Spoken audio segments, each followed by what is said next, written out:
Mr. Hitler, if you think we're on the run. We are the boys who will stop your little game. We are the boys who will make you think again. 'Cause who do you think you are kidding, Mr. Hitler, if you think old England's done?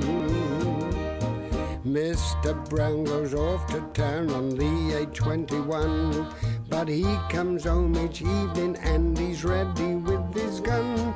So who do you think you are kidding, Mr. Hitler, if you think old England's done? Now, men, during the time we've been together, we've been through some very dark times indeed. In fact, last winter, times were so dark that it was difficult to see ahead. Was that when we had the power cut, sir? That'll do. But now I'm happy to say that we can see the light at the end of the tunnel. Very long tunnel, very small light. There it is, shining brightly for all to see. Mr. Rogers won't like that, Mr. Manring. I'm not referring to the blackout, boy. I'm talking about the war situation.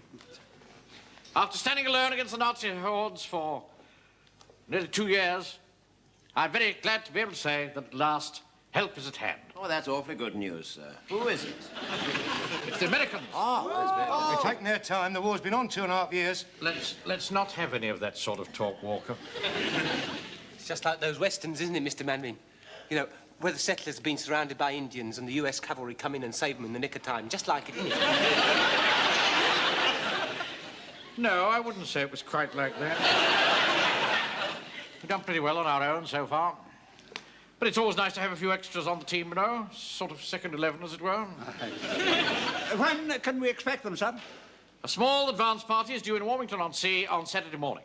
And it's up to us to give them a very hearty welcome. You mean sort of roll out the red carpet for them, sir? Precisely, yes. But we won't actually have a red carpet, of course. Oh, no. I can get you a roll of American cloth if that'll help.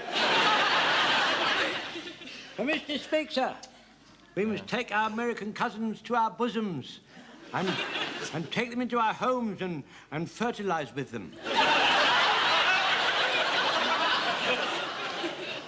Well, in a manner of speaking, yes. I don't think my mum will like a lot of strange Americans around the house. In time of war, Pike, one can't choose one's bedfellows. Sir, I have a double bed and I'm perfectly prepared to share if one of them should be hard put. I'm not talking about bedfellows in that sense, Godfrey. But it's just as well because I'm able to get up and walk around a bit during the night. Don't you think we ought to show the Americans something that is really typically British? What about a display of island dancing? I mean, you can't get more British than that. No, that's a very good idea, Walker. You should be able to help us there, Fraser. You're the president of the Warmington-on-Sea Caledonian Society. Well, so that's just going to be a wee bit awkward, you see. I'm the only one in it. There used to be two of us, Joe Mackay and myself, but when I raised the subscription to 5 shillings a year, he wouldn't pay it, so I threw him out. Sir, I've just been struck by a thought. Yeah. When I was in the Sudan, and we just signed a peace treaty with the Fuzzy Wuzzies, General Kitchener thought it'd be a good idea if we had a bit of a get-together. So he asked them what they'd like to do, and they thought they would like to have a spear-throwing competition. But it got a bit difficult. Why was that? They wanted to use General Kitchener as a target. Anyway, we managed to talk them out of that, and all us British lads lined up, ready to throw our spears, and the Fuzzy Wuzzies stood just behind us, ready to take their turn.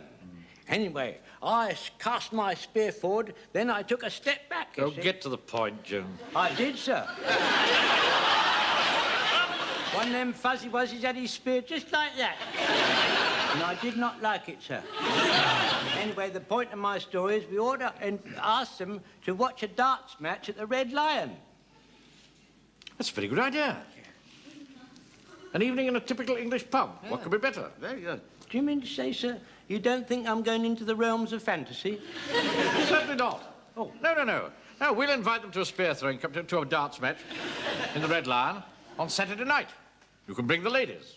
I'll bring Shirley. You know her, don't you, sir? Yes, I do, indeed. I'll bring my girl as well. She Doesn't say much, but she's ever so nice. Uncle Arthur, Sergeant Wilson will bring my mum, won't you? What? Yes, yes, I suppose so, yes. Will you be bringing your wife, sir? No, I don't think so.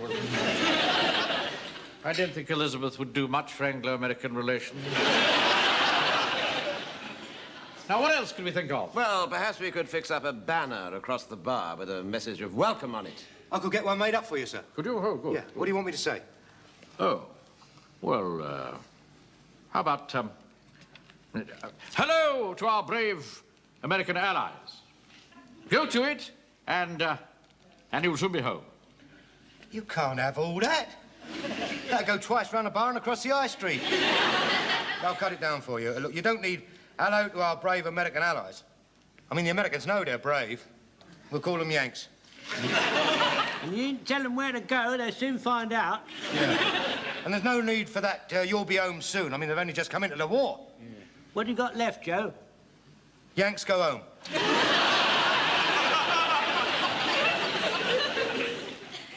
All right, well, think up some short message and don't spend more than 10 shillings on it. Right, leave it to me, sir. Hi, British buddy, we're as different as can be. Hi, buddy. It's a bit brief, isn't it? That's what you said, don't spend more than 10 shillings. Anyway, it's snappy, it's to the point. The Yanks like that. Godfrey, I've got a kind of feeling that tonight is going to be a bit of a disaster. Oh, dear, I do hope not. I must say you're looking very nice tonight, Mrs. Fox. Oh, thank you, Mr. Jones. I wanted to look my best. Americans are used to all those Hollywood blondes and, well, we don't want to disappoint them, do we? Do you like my scent? It's lovely. Yes, it's Californian poppy. I thought it would be appropriate. Do try and cheer up, Arthur. I'm perfectly cheerful, Mavis. Oh, no, you're not. After all, you don't take me out very often. You could at least make an effort. No, it isn't that at all. You see, it seems to me that I can never, ever be able to get away from Mannering and the others. I mean, I'm with him all day at the bank and on parade with him in the evenings. And now one night off, he has to drag us all over here to meet all these Americans. You see, I'd much rather be in a nice, cosy cocktail bar, listening to a little Noel Coward playing on the piano. I saw Noel Coward once in that film in which we serve. He's not little, he's quite normal size. Oh, I wonder what these American soldiers look like. I've no idea. Ivy said she saw them arrive at the station, didn't you? Did she? I wish you'd ask her to speak up, Frank. I can never hear a word she says. She says they're very smart. They're all dressed as officers. Even the privates? Even the privates. She says yes. I wonder what's happened to Shirley. I think I'll go and give her a ring. Thank you for making up the darts team, Vicar. Oh, that's all right, Mr. Mannering. I'm always ready and eager to help cement Anglo-American relations. Have a drink. Oh, thank you. Scotch, please. Large one. Virgin. Lemon shandy. Small one. Small lemon shandy and a large whiskey, please. Sorry, Captain Mannering, I'm afraid I can only let you have a single. I'm short of Scotch. What a mercy Providence has undertaken it all. You know the vicar's weakness, don't you? A double list early in the evening, and heaven knows what might happen. We don't want the Americans to get the wrong impression of our clergy, do we?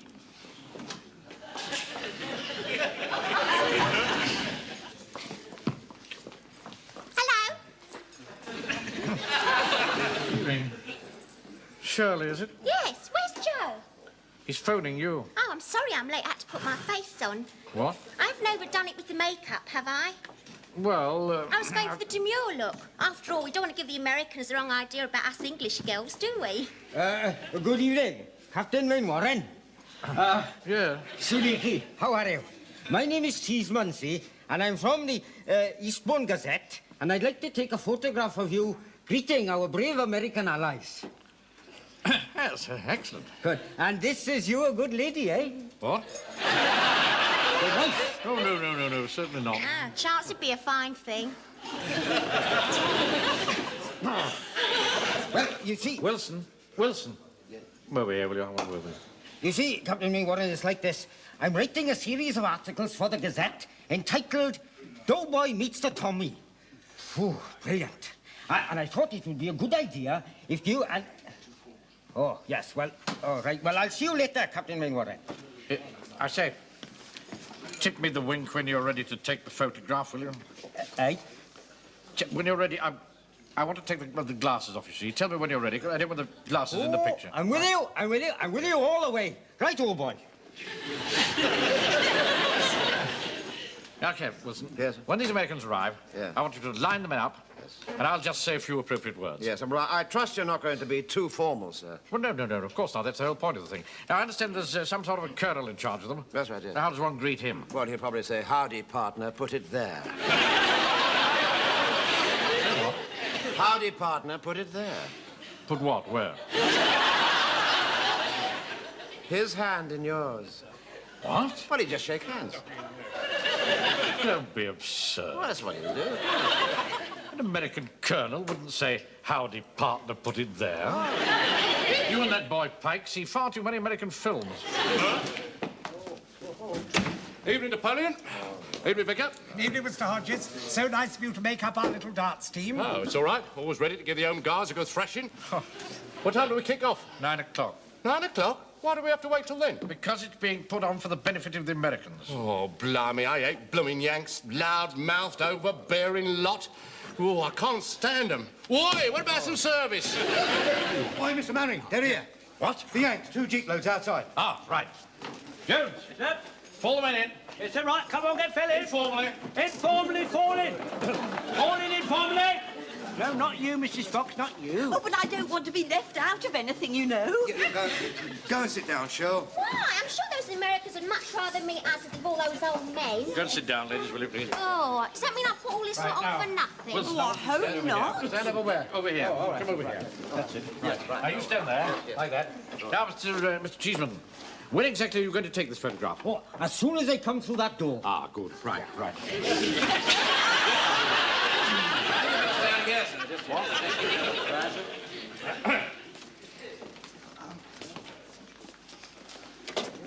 On behalf of the people of Warmington-on-Sea... No. This is the Colonel. Oh. Ah, yes. Howdy, partner. Put it there. What did you say? I told you so. Turn your head a little more this way, Captain Mingwarren. I'd just like to say a few words of welcome to you and your men. Sure, go ahead, Captain. Right. I was not in the way. Excuse me, sir. You better put your glasses on. What? Your spectacles. Oh, Come on. All right. That's it. That's better. On behalf of the people of Warmington-on-Sea, I bid you welcome and congratulate you upon entering the war. At last. Thanks a lot. My name's Schultz, Colonel Schultz. My name is Mannering, Captain Mannering. This is my sergeant, Sergeant Wilson. How do you do? It's awfully nice to meet you. Did you have a jolly crossing? Oh, it was very jolly, except for one thing. Oh, what was that? Those beastly Kraut submarines that kept firing torpedoes at us. Oh, my dear, how awful. Well, now you're here, we'd like you to be our guests, so just relax and make yourselves feel at home. Okay, boys, you heard what the man said. Relax, make yourselves at home. Hi, come on, you guys. Excuse me.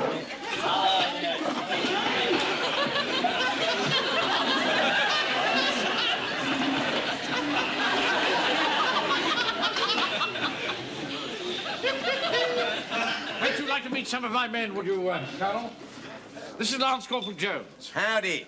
I'm very pleased to meet you, sir.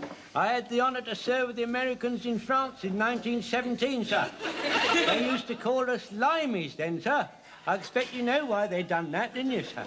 No, I can't say I do. Oh, well, in times of old, on British ships, the sailors, they used to get all scurvy and mingy, you see. And the captain, he got a bit fed up of this, and he called them all round and he said, now listen, boys, I'm sick of you crawling about all looking scurvy and mingy. I want you to drink some lime juice. So he used to get them all together in the evenings, and he used to make them drink lime juice. but there happened to be an American sailor on board, and he refused it, and he told the captain what to do with his lime juice. And the captain got very cross, and he ordered him to be flogged. So while he was being flogged, the captain said, "Why do you not drink up your lime juice like our brave British lads?" And the American said, "Ow, they're nothing but a lot of, nothing but a lot of crawling limeys. Ow." And that ow was the noise what he ejaculated while he was being flogged, you see. Anyway, hence the expression limeys. You don't say. I do, I just told you. Maybe it's just a minute. Maybe it's what on earth's going on? Oh, the sergeant here's been ever so nice. Says I'm the perfect English rose. You sure are, sister. Just a minute. You haven't been introduced to this lady. Listen, buddy. Why don't you go take a powder, huh? Take a powder? Yeah. Oh, I believe you're jealous, Arthur. Wilson! Yes, I'm coming. Yes, sir. What is it? What? This is Private Fraser. Howdy. Now's the day and now's the hour. See the front of battle lure, and see your proud Hitler's London tour, slaves and slavery. War would be a traitor name. War said basis be a slave. War would fill a coward's grave. Line, turn and flee.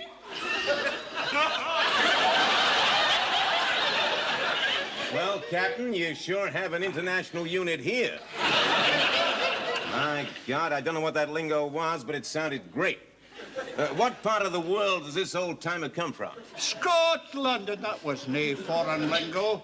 That was a battle song by Robbie Burns, brought up to date by me. God damn it, what do you know?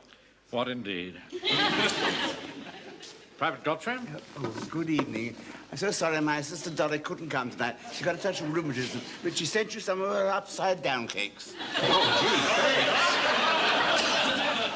Well, Captain, you sure got some veterans in your outfit. I didn't know the British Army took them that old. Well, of course, you see, we're not real soldiers.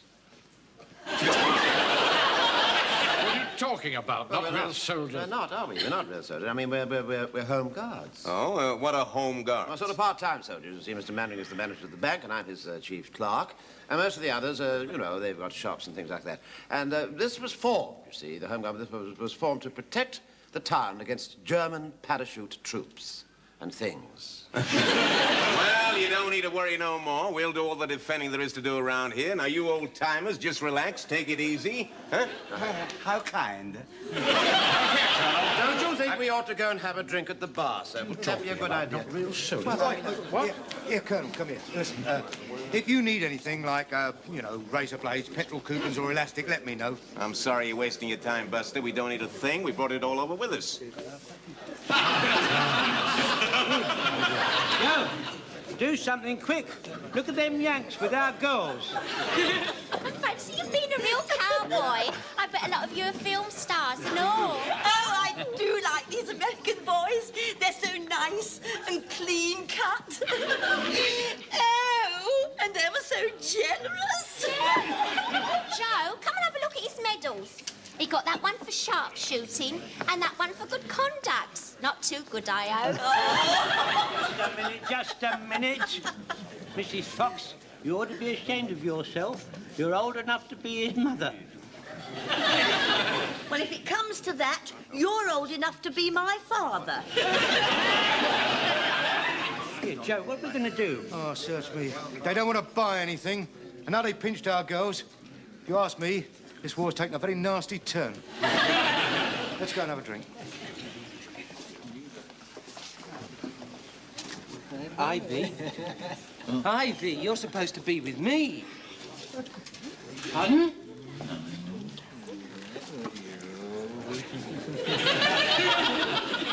Mum? Mum! Whatever's the matter, Frank? He's got his arm round Ivy, look. Oh? He won't take it away. Make him take it away, Mum. Make him take it away. Don't be so silly, Frank. I shall never speak to you again, Ivy. Now, Colonel. There you are. Try some real old English beer. Captain being worried. Oh, yes. Well, thanks. Well, bottoms up. My God, it's warm. I bet you've never tasted anything like that in your life. Warm? It's quite cool to me. Yeah, it tastes like tub water that's come through the faucet. Oh, no, you don't have to force it. You just turn the tap on, it runs. Well, what did you say, kid? Are you having me on? Having you on what? Perhaps you'd like to try something else, would you? Okay, I'll have a highball. Of course. Give this gentleman a... Highball. You got a highball? Highball? What's that? Scotch on the rocks. Oh, sorry, no scotch. Now, what sort of a joint is this? No scotch, warm beer? Is this your idea of typical English hospitality? I'm very sorry, but we've been fighting a war for 2.5 years, and things are in rather short supply. Now, what do you mean by that remark? Nothing, really. Hello, Colonel. My name's Hodges. I met some of your blokes when they came out to France in 1917 under General Pershing. You mean General Pershing? Yeah, well, I knew it was some Pershing general. You notice I said 1917, and as we all know, the war started in 1914. All right. Now, you've come over to win this little lot for us, have you? Still, better late than never. I mean, the war's only been on for 2.5 years, isn't it? It's an improvement on last time. Captain Mainwaring. Oh, yeah. Now, what did you say, Buster? I said you're improving. This time, 2.5 years instead of 3. Hold it now. I can assure you, sir, that it was not our fault. Hodges made an insulting remark. The American went to hit him. Hodges dodged, and I got hit instead. But my men were in no way to blame. Yes, I realize that, Mannering. But the fact remains that a photograph of you brawling with an American colonel is on the front page of every newspaper. The German propaganda machine will have a field day with this. The Americans have only been in the country a few hours, and there's a fight with British troops. It'll be all over the world. Well, we're going to nip it in the bud. What do you want me to do, sir? I'm sending that reporter over to your place today. I want you to ask the American colonel round and make a public apology to him. I want a photograph of you two shaking hands. I'll see it gets in tomorrow's papers. You want me to be the scapegoat, in fact, sir? I'm afraid so. That's one of the penalties of wearing pips on your shoulders. You sometimes have to take the can back even when it isn't your fault.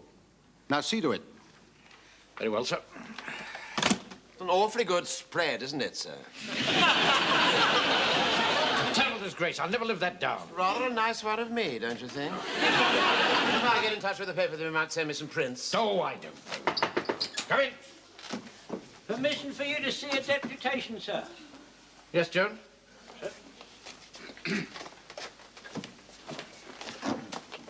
We'd all like to apologise for what happened last night, sir, but to assure you it was not our fault.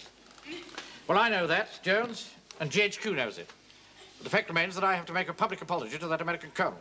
You mean they're going to make you the scapegoat?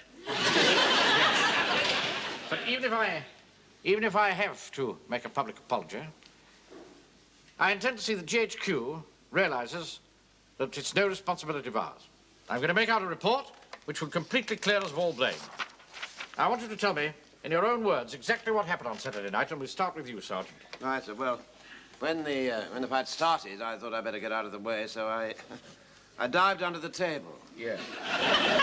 That was after he thumped the American sergeant. After he What? I'm sorry, sir, but you see, I only gave him a couple of taps. He'd been getting on my nerves all the evening. He was being far too familiar with Mrs. Pike. Mum was furious. When Uncle Arthur got home, she wouldn't let him in. He had to spend all night in the coal shed.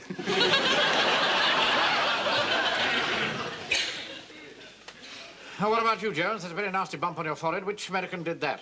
None of them, sir. It was Mrs. Fox. Mrs. Fox? Yes, she didn't like my attitude to one of the Yanks. What were you doing? I was banging his head on the floor. I got him in a deadly dervish death grips and I was... All right. Fraser? Well, sir, I'll just give this fella a wee bit of a push. No more, mind you, no more. A wee bit of a push. Well, it knocked a whiskey out of my hand and no decent Scottish son for that. It was just unfortunate that he happened to collide with the bottle that Joe here was holding. Ah, yes, well, I can explain that, sir. You see, when the fight started, I thought I'd calm things down with a bit of a sing-song, you see. So I was conducting away like this. It just so happened I had a bottle in each hand.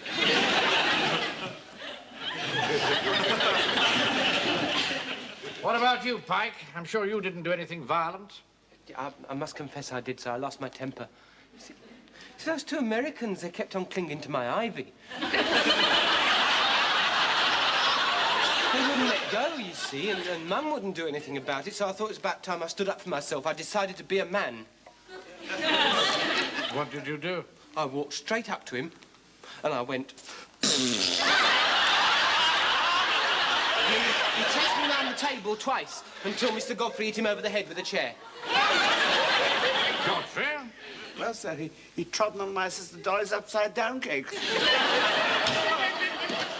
think we'd better leave Sleeping Dogs Live. I'm sorry to crash in on you like this, fellas. Oh, that's all right, Captain. You just relax.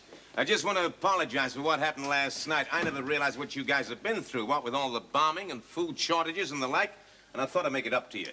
I brought some scotch and some candy. Oh, I say, that's awfully generous of you. Oh, forget it. Now, what I want to do, Captain, is to apologize to your men, and this press guy over here is going to take a photograph. Hello again, Captain Warrenbach.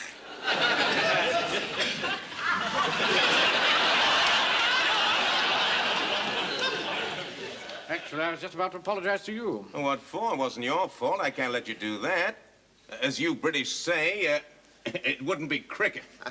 So, if you'll get your men together, Captain, I'll be beholden to you. Well, if you insist, fall the men in, Corporal. Right. You come this way, please, sir. I'm right behind you, old-timer. I'll give you £2 for the bottle of whiskey. Certainly not. £2.10. Get on parade. I must say, I rather like the look of that whiskey, sir. Yeah. Oh.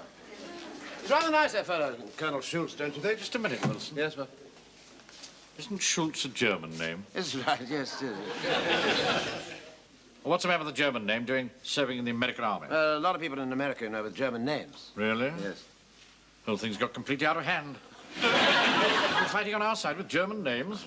We're better off on our own. At least we knew who was who and what was what. Right, come on, get filling. Line up now, come on, line up in all the line. Now, don't you worry about that, old-timer. You just gather around me in an informal group. Very good, sir. In an informal group, round the Colonel at the double, gather. Come on. Come in. I just want to say how sorry I am for what happened last night. And as a peace offering, I brought you some candy bars. Oh. Perhaps you'd like to help me give them out, Captain? Yes, of course. Now, my men would be here to apologize in person, but we've got a ladies' night in the mess, and they're fixing the place up. Ladies' night at the mess? Oh, yes, that's my... Frank, when we both went back to tea, did you notice your mother was dressed up in her party frock? Yes, I did, Uncle Arthur. Yeah, I thought it was rather funny, just to make toast in. When I phoned Ivy to ask her to meet me after parade, she made an excuse. I could tell she was lying. I could hear every word she said. Wait a minute. Shirley said she couldn't come out tonight because her hair was in a mess. Now I know which mess. You, Carol! I'm all ready. I'll be right with you, honey. You just wait outside in that there Jeep. All get ready for the photograph, gentlemen. Excuse me, is it true in the last war the only thing the American charged was the 10% on the money they lent us? Now, what was that, old-timer? Hold it!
the boys who will stop your little game.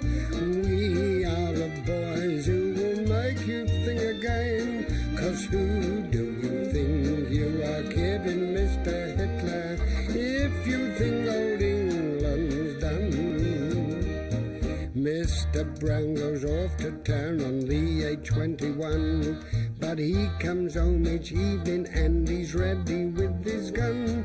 So who do you think you are kidding, Mr. Hitler, if you think old England's done? There we are, Mr. Wilson, that's better. Now the hairiness of your surge is all pointing in the same direction. We can't have you going on a highly important parade with your surge hairiness all going in the wrong direction, can No, we can't. Thank you so much, Georgie. I'm sure it's absolutely delightful. Yeah, you got any notion what the parade's for? No, not the Foggies, no. I know we have to get up to the station, then Captain Mannering is going to read out the sealed orders. Yeah. Oh, yes, and then, we've got to look very, very tidy. Well, you better do your cuffs up. Come on, do your cuffs up. Yes. And your collar. Yes, all right, Georgie, I promise you I will. Yes, all right. Yes, good morning, sir. Morning. Morning, Corporal. Morning, sir. Not late, am I? No, not at all, sir. No, I had to pop into the chemist for Mrs. Mannering. Ah, yes. Of course, he kept me waiting. Of course, yes. Nothing serious, I hope, sir. No, she just can't sleep. It's these air raids, you know. Well, there haven't been any lately, have there? Oh, she imagines them, even if they're not there. Very highly strung woman. Yes, sir. So you said, sir. Slightest noise, she tosses and turns till sunrise. Just been lid blew off last night, and before he could say Jack Robinson, she was under my bunk with the gas mask on. Took me 20 minutes to persuade her to come out. Nightgown's all covered in fluff. I started to brush it off, and oh dear me, a terrible set too. Well, couldn't you get some, something for her, some sleeping tablets or something? Well, that's exactly what I have done. The chemist says these will put her out like a light. Ah, good. We never had any modern medication in the Sudan, you know, sir. All we had was Cascar and bicarbonate soda. Yeah, well, that wouldn't have been much help for Mrs. Mannering, would it? No, neither of them is much good at making you sleep. They're very good at making you run and belch. There's a lot of running and belching in the Sudan, you know, sir. Yes, lot of running. Excuse me, Mr. Mannering. That's right. Do we know what the parade's for yet, sir? No, not till we get down to the station and I open the sealed orders. Ah, well, in that case, I think we'd better be on the safe side, and I'll take the Tommy gun. I ought to carry it, you see, because I haven't had it for 3 weeks and 2 days, and it's my turn again today. Thank you. You stupid boy, look what you've done now. Oh, sorry, Mr. Mannering. You've broken the bottle. Well, I'll pick them all up, don't worry. Careful, those cost me 13 shillings. Really? Look at that, Mr. Mannering. Look, sir. It's got all broken glass in them. You can't have Mrs. Mannering eating broken glass. That can be fatal. That can mean instant death. Yeah. Well, just dust them over a bit. Wilson, have you got anything I'd put these in an envelope or something? Look, sir, I think there may be a bottle in here in this top left-hand drawer. It belongs to the vicar, but I don't suppose you'll mind. Yes, yes. Look to be 1 or 2 tablets in there. Yes, it's saccharin, that's all, so saccharin, yes. It says so here on the bottle, you see. One tablet per lump of sugar, see? Yeah. I'd rather do without the sugar. Well, it won't do Mrs. Mannering any harm, sir. I mean, it might even sweeten her nature. Just fall the men in, will you? Still in London, in London, in London, and he will be in London town if thunder bridge is falling down. Thinking in your inner heart there's braggers in my steps. You've never felt the tangle of and if you show it to the pictures, then you'll get a stronger brew. Oh, never. Fall out. Come in, sir. Yes, Fraser. Your key is on the brew, sir. Well done, Fraser. Thank you. Now, we've got a few minutes before I have to open the sealed orders, so you better take your tea break now. Right. Hang on, just a minute. Now, before you get stuck into it, it's threepence a cup. Tea's very hard to come by these days. Hey, Joe. Oh, before you begin collecting the money, son, there's no milk or sugar. What? Couldn't Michael got you some? No, it hasn't arrived, eh? Oh, well, not to worry, hang on. Blimey, it's locked.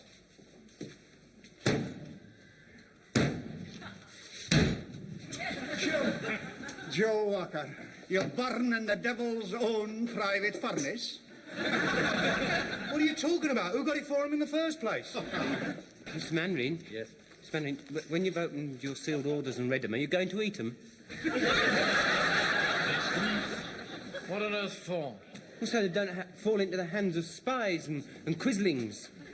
Sir, I'd like to volunteer to eat your secret orders. I'd consider it a great honour, sir. No, be quiet. What's the matter with him? You're only trying to help. You can't say a word. Will you be quiet? I stand by, everybody. Stand by, the officers. I'm about to open the sealed orders. Pay attention! While the officer opens the secret orders, absolute silence while the officer opens the secret orders. Got absolute silence now, sir. This blasted bottle you gave me, I can't... Look, well, can I help, sir? You sure? Here, hold it. Right.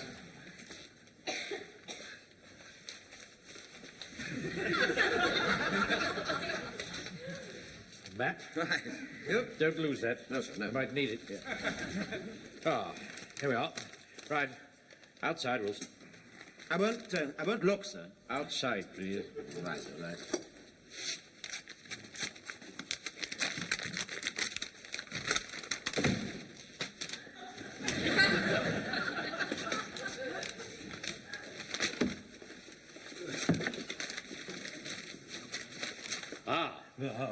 What is it, sir? What is it, sir? I can't stand the suspicion. He's not there, sir. Don't get in your place.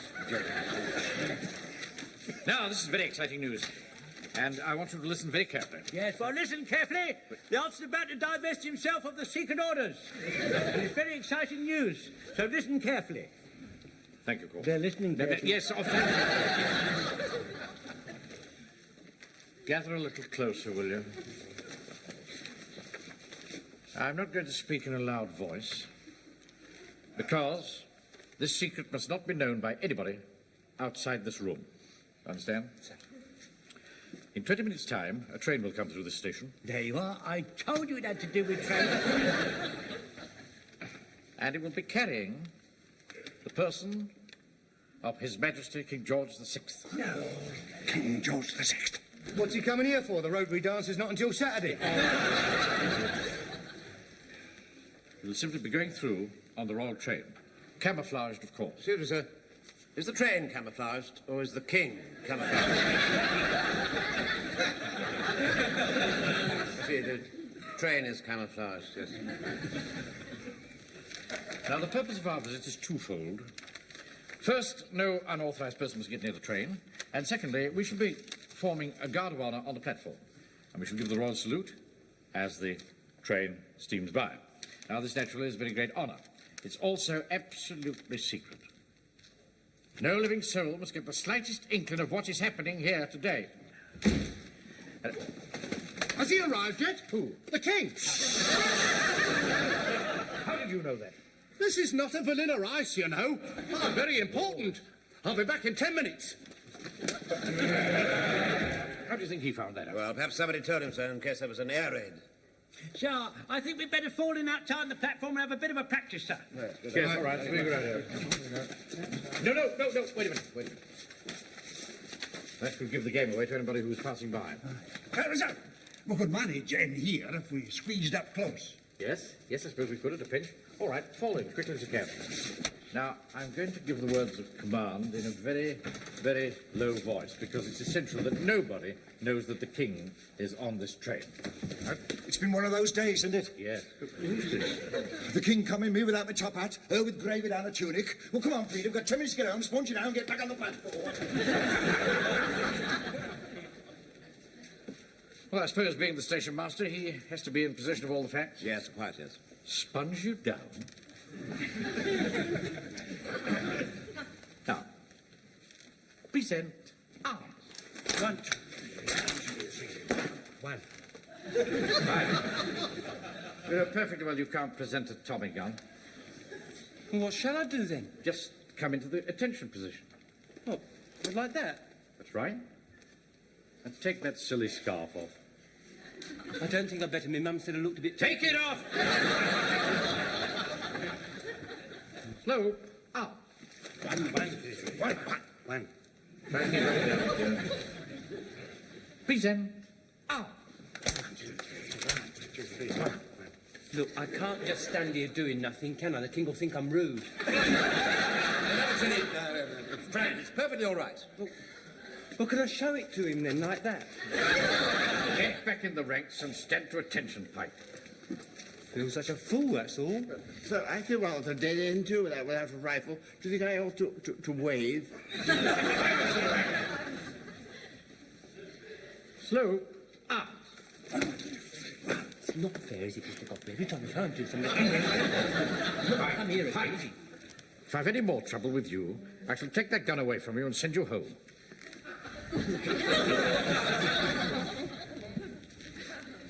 Yeah, excuse me, Captain Mannering, but some of the trains come through this station at about 60 miles an hour. Now, by the time you've said present arms and we've done it, the king will be halfway to Eastgate. Yes, Joe's quite right, you see. See, you've got to do it very swiftly. You know, you can imagine you're standing here on your tenterhooks, and then you spy the train coming, and very swiftly say, "Wait, head, hum!" You know, wait the big one. There goes the king. Slag, hum! Wait the big one. You know, something like that, sir. You know, sir, I think Jones and Walker have, quite a good idea there. Yes, well, perhaps so. In that case, we'll have to have two versions of it, won't we? The slow present and the quick present. Let's just try it for me. Quick present. Up! No precision there at all. Slow palms again. Have we missed him? What are you doing here? I represent the church, and His Worship the Mayor represents the council. And I represent the ARP. And I'm a sightseer. There are no sightseers on the platform. Why not? He's just as much my king as he is yours, you know. Good heavens. He's here already. Right. Outside, everybody. Line up on the platform. Right. The king's coming. Don't panic. The king's coming.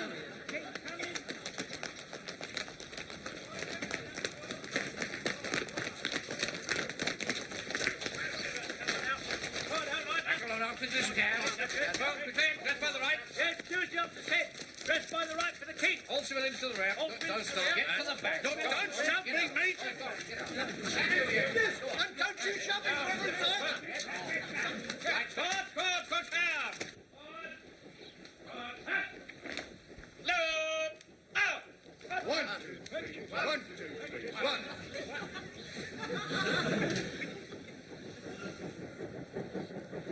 Here he comes.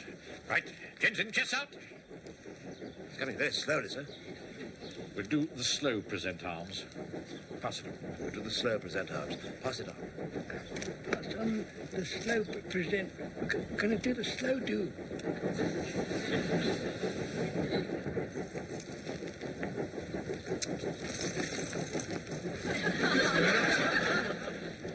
Slow present. Up. 1, 2, 3. 1, 2, 3. 1. I think it's going to stop, sir. I think it is going to stop, Mr. Mannering. Stop talking in the ranks. And hold the present. Mr. Mannering, perhaps it's not the corridor train and the king wants to get out and have a... Go and get some red carpet. Where on earth am I going to get any red carpet? Don't argue. Just do as you're told and get some red carpet. The old train. Perhaps that's the camouflage.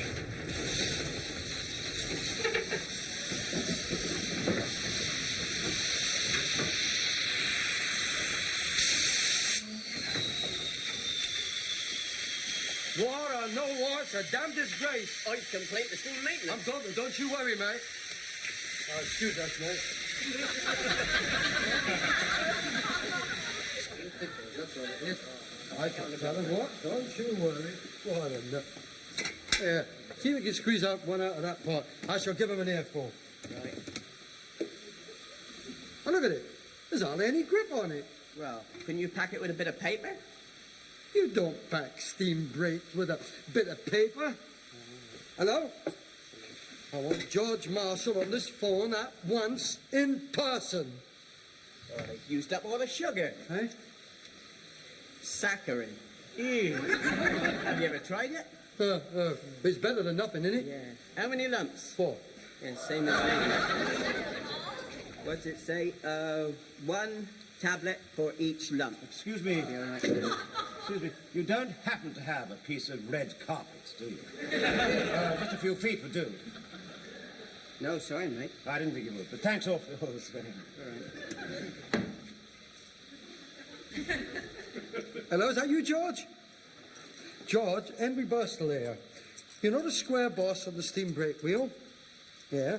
Well, I've got one here, it's round. Captain Manning, I think this is a rum do. The king wouldn't travel on that, it's too scruffy. Perhaps it's part of some master plan, to which we're not privy. Captain Manning, excuse me, but... Stay where you are, Godfrey. Hang it, see if I can find an equity.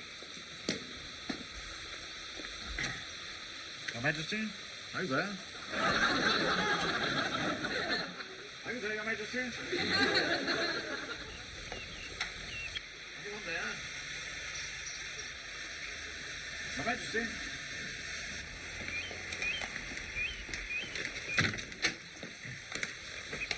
Your Majesty? Beg your pardon. Sorry. Wrong person. This is the best I could do, sir.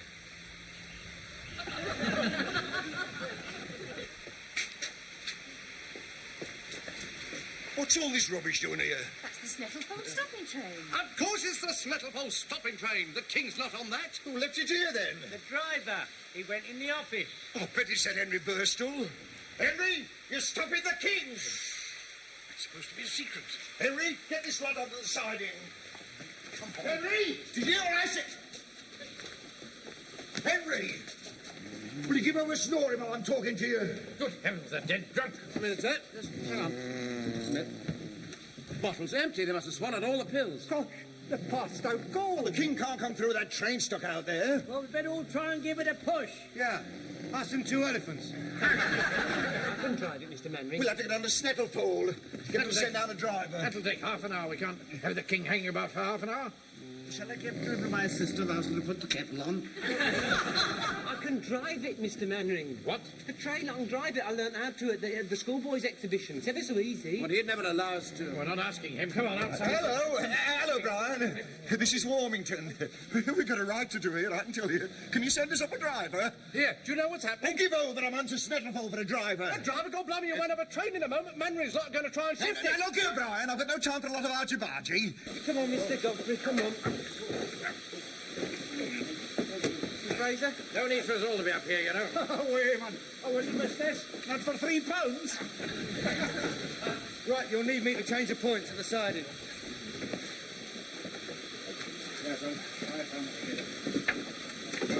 Right, off you go, Pike. Aye, Mr. Manring. Full steam ahead.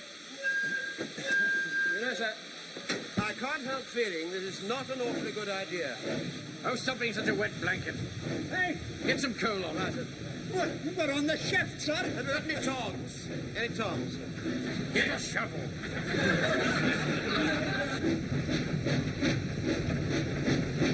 Here, where go that train? Hey, come on, I told you. Hey, don't listen to that. Come back, stop. Do you think they'll need this?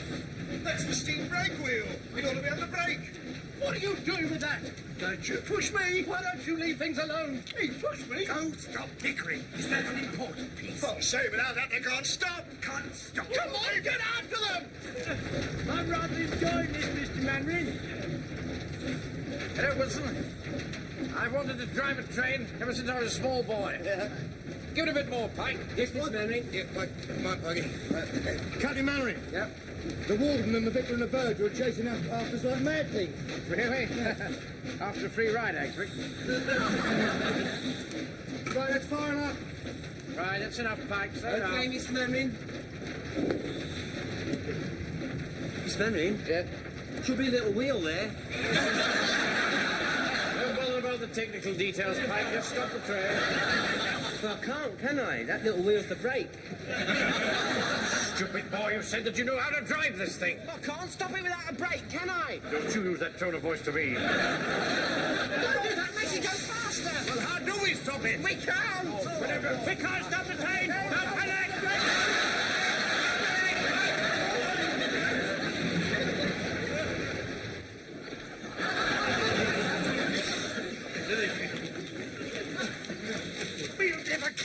like this. But they can't stop the train without this little wheel. Come on, give me a hand. Shot a bit on the power off. It'll just slowly stop. Yes, what? Turn the power off. That's the wrong way. Make it go faster. That's no good because we'll freewheel. It's downhill all the way to Snattlefold. Suppose there's another train on the line. Hey, Captain Murray! Look! The Morgan is following us in a wee bit boggy. Look, come on, See what? See? He has the brake wheel in his hand. If there's another train in Snattlefold station and we run into it, there'll be dozens killed and injured. I'm going to work my way back down this train and get hold of that wheel. Corridor. Then I'll go over the roof. Be careful. Steady, now. I can't let you go on your own, sir. I'm coming to assist you, and I'm going to steady you, sir.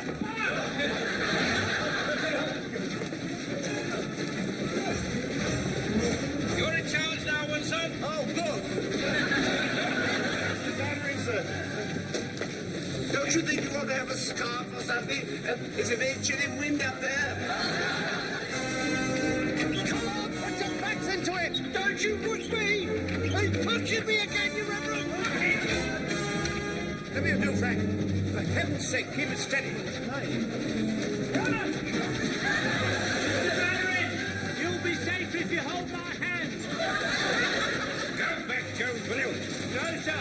Where you go, I go. It's very slippery, isn't it, sir? Yes. Someone ought to tell them, you know. It's not very nice for people walking along here, and it's all slippery.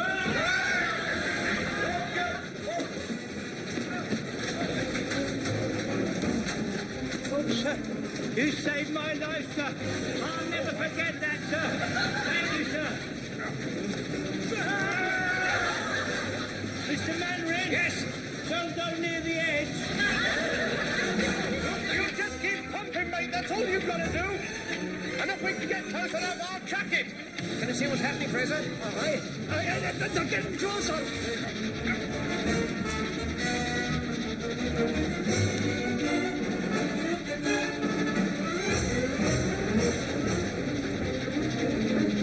Keep pumping. And I'll chuck.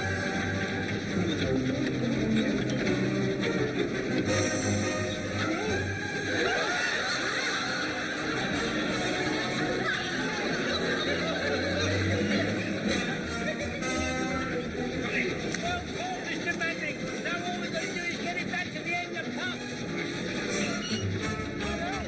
You can ease up now. Frank, I've been thinking. That great big lever down there, that must do something. Oh, yes.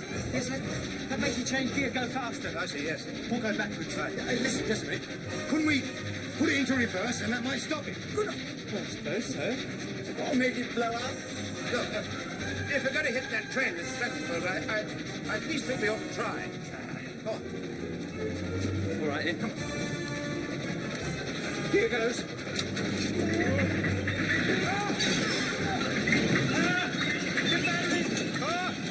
You saved my life again, sir.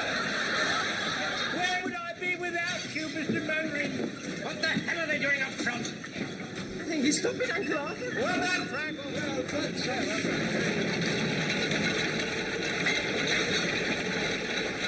I think they're stopping. Well, they can't have got the brake wheel back yet. Well, they're stopping anyway. Well, perhaps they use some other sort of lever.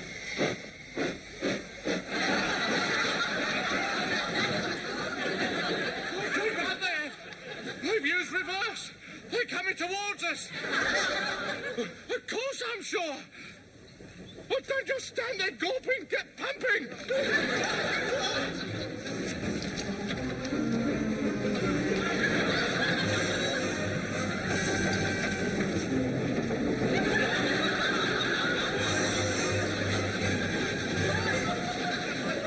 I can't understand it. Snitterfold should have seen him come through by now and phoned us. Well, perhaps they've stopped. Well, how can they without the wheel? Blimey, they're coming back. Let's sign him.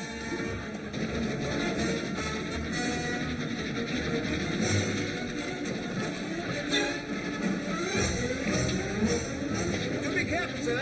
It's terribly dangerous. What, you don't feel? There's the wheel, Pike. Thank you. Fix it up.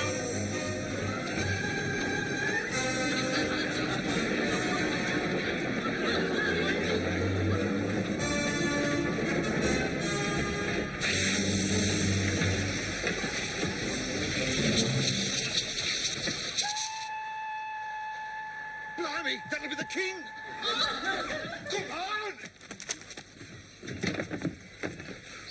Oh, ruddy hooligans! You nearly killed us! Well, speaking for myself, I think it's quite possible that he has. The king's coming, Mr. Mannering. The king's coming. Let's get down instead. All right, line up. King's coming. Smart yourselves out. Coming.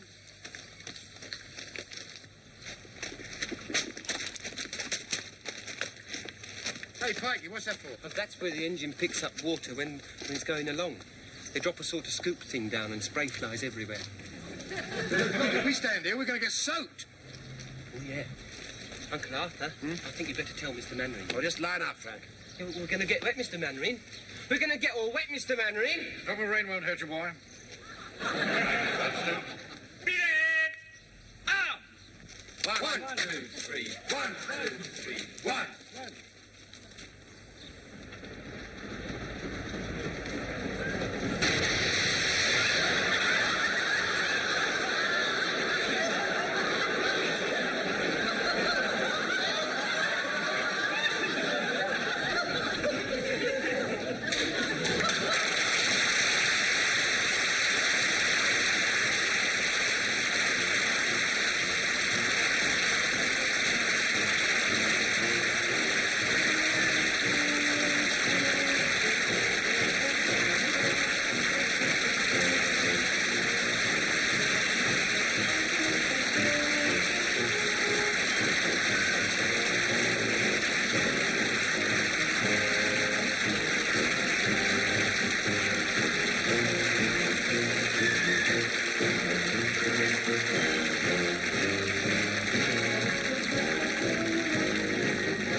kidding, Mr. Hitler, if you think we're on the run. We are the boys who will stop your little game. We are the boys who will make you think again. 'Cause who do you think you are kidding, Mr. Hitler, if you think old England's done? Mr. Brown goes off to town on the A21, but he comes home each evening and he's ready with his gun.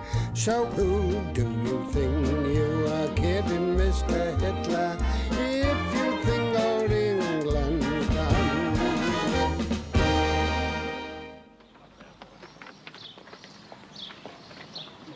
This is a very impressive weapon, this is, sir. Soon as them Nazi paratroopers cop a load of this, you won't see their heels for dust. Do we have to drag this great big gun up here with us, sir? I mean, it's an awful fag.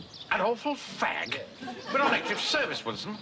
This gun plays a very important part in the efficiency test we're going to do today. The order's clearly stated, bring the Smith gun. That's right, sir. It says here, bring sandwiches. Bring the Smith gun. Get the men loaded, will you, Jones? I can't, sir. The van's locked and Walker's got the key. Well, go and get it. And hurry up, it's getting late. Right, sir. Hurry up, sir. Yes, sir. You get the cover made for the gun, Godfrey? Yes, sir. Where is it? It's in the cab, sir. My sister Dolly worked on it till after midnight. Now, we'll go and get it and put it on. Go and help him place it. All right. Joe, where's the key of the van? Mr. Manning meant to make an early start. Joe, where's he got to? Jack Jones, the butcher? Listen, I gave Joe 50 quid in onces for half a ton of onions. And I want them here. He promised to bring them round to my shop yesterday. Where are they? Well, don't ask me. Well, I want them round here at once. Well, you can't see him. We're going away for the weekend. Going away for the weekend? Yes. We're going on a home guard proficiency test. Listen, I'm coming around there to get my onions. And if I don't get them, mate, there won't be bread in your sausages. There'll be you. And I shan't be fussy when I put the seasoning. Joe! Joe! We've got the cover on the gun, sir. Would you like to come and have a look at it? Ah, thank you, Fraser.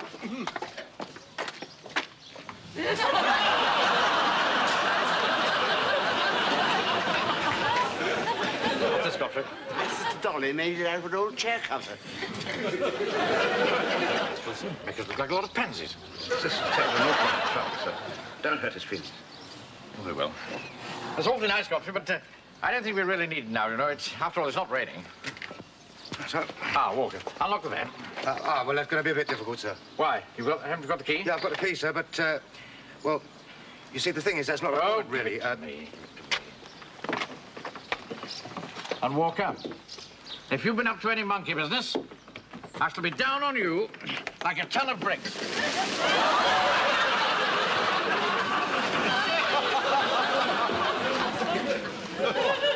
All oniony. Well, you see, the thing is that those onions don't belong to me. I was delivering them to a customer. How dare you? I'll talk to you afterwards. Come on, Wilson, let's get off. Look, hadn't we better unload the onions first? There's no time for that now. We're already late. All right. Get the men on board. Tell them to climb over the onions. At the double, on the onions, climb! Uncle Arthur. Yeah?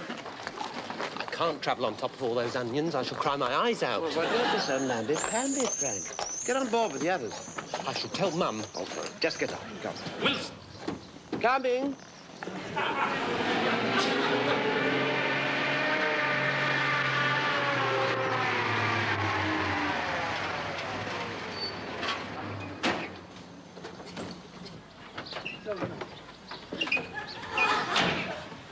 Here! Where do you think you're going, my onions? Pick them up, Mr. Yateman! Yes, Mr. Hodges! I want my onions! Do you hear me? I want my onions! Oh, my foot! Come on, get in my lorry and follow them!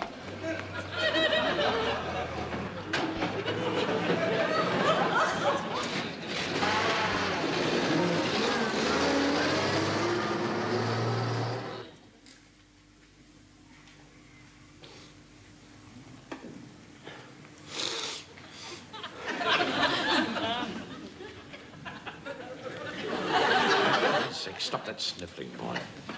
Sorry, Mr. Manning, I can't help it. It's the onions. Haven't you got a handkerchief? No. Wilson, Yes, sir? give this boy a handkerchief. Aye. You know, sir, we really ought not to go on these efficiency tests. I mean, it's courting disaster. Oh, nonsense. Anyway, we'd have a job to get out of it, wouldn't we? Look, move down one, will you, boy?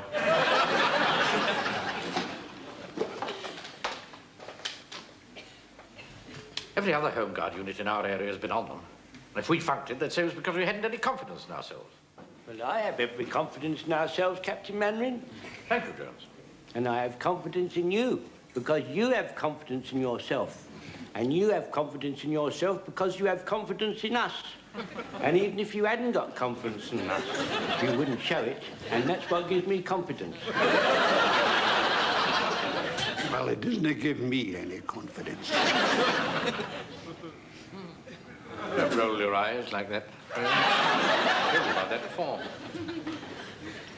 Now, men, if we pass these tests with flying colours, we shall get 12 stars.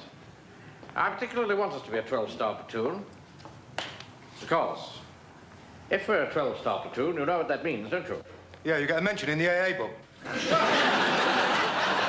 We're on very thin ice. Excuse me, Mr. Mannering. Verger and the warden are at the window. Don't worry, sir. I'll sort them out. I'll get rid of them.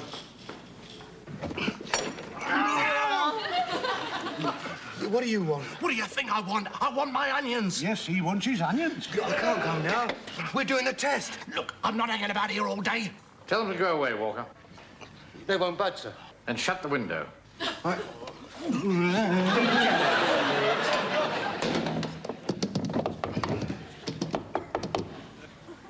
Now, the important thing to remember. He's still there, Mr. Mannering. Oh, really? Go away. Clear it off.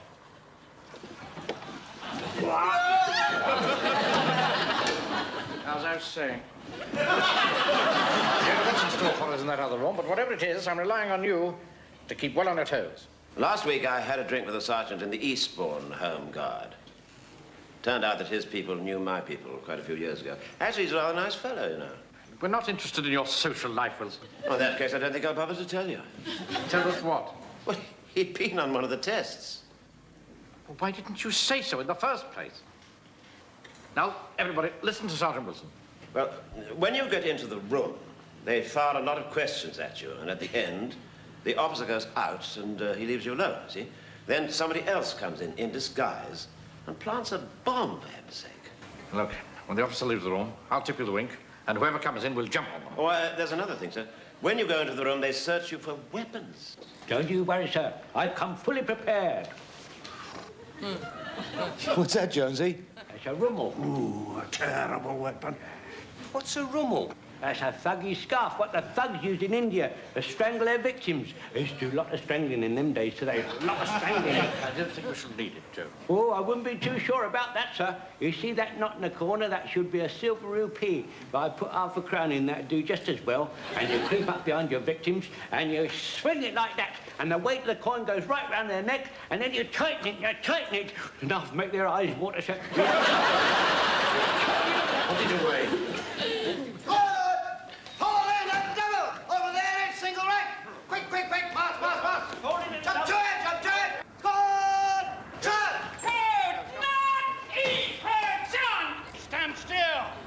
Good morning. My name is Ramsey. Ramsey.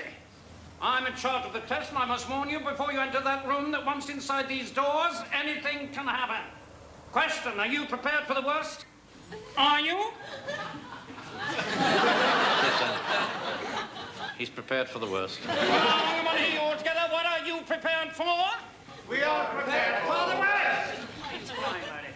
Hmm? I'm not crying. Yes, you are. You're a coward. A coward. I hate cowards. Well, actually, sir, it's the onions. Rubbish.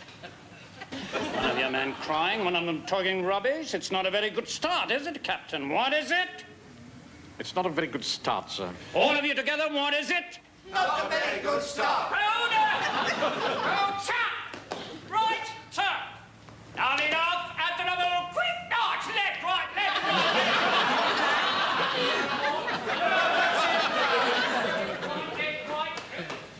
On time in front. Left, right, up. Get him up. Order! Oh, 1, 2. Right, sir. Stand, eat. Stand still. Sergeant, search the weapon. Yes, sir. Ooh.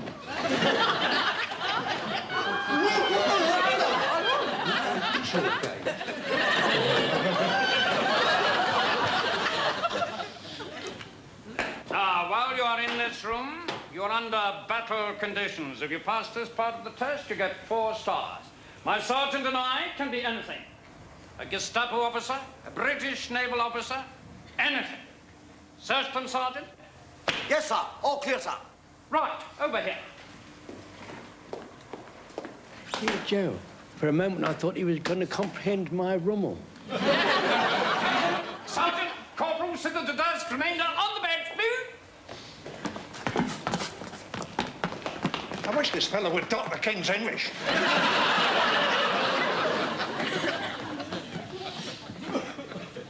Now I want you to be alert and on your toes at all times. What do I want? Stand up.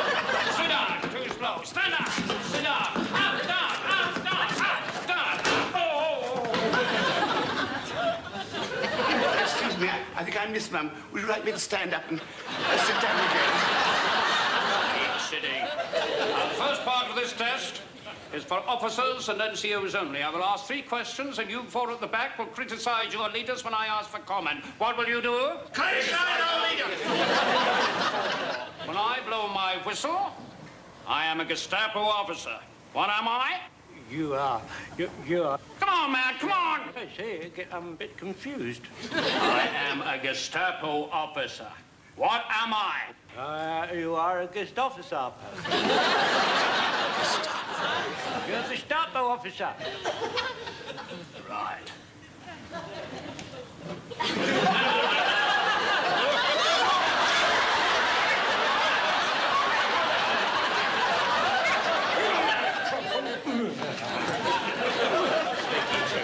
Get him back to his place, Gun. Get him back! Well, you said you was a Gestapo officer. I was just being alert. I am not a Gestapo officer until I blow my whistle. Somehow I don't think we're going to get those 12s.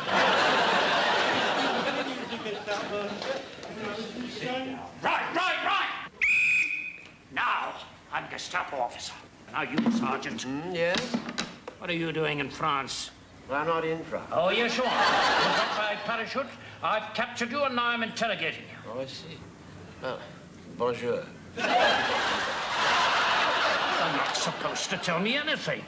Now, what are you doing in France? I don't know. You're trying to blow up a munitions factory. All right, I was trying to blow up a munitions factory. So, you admit it? Really, this is too absurd. Right. I'll show you how absurd it is. I'm putting matches underneath your fingernails. I'm setting light to them, burning down. Now they've reached your fingers. You're in agony. How do you like that? Well, to be absolutely honest, it isn't really bothering me very much. Comment? I think he's very brave.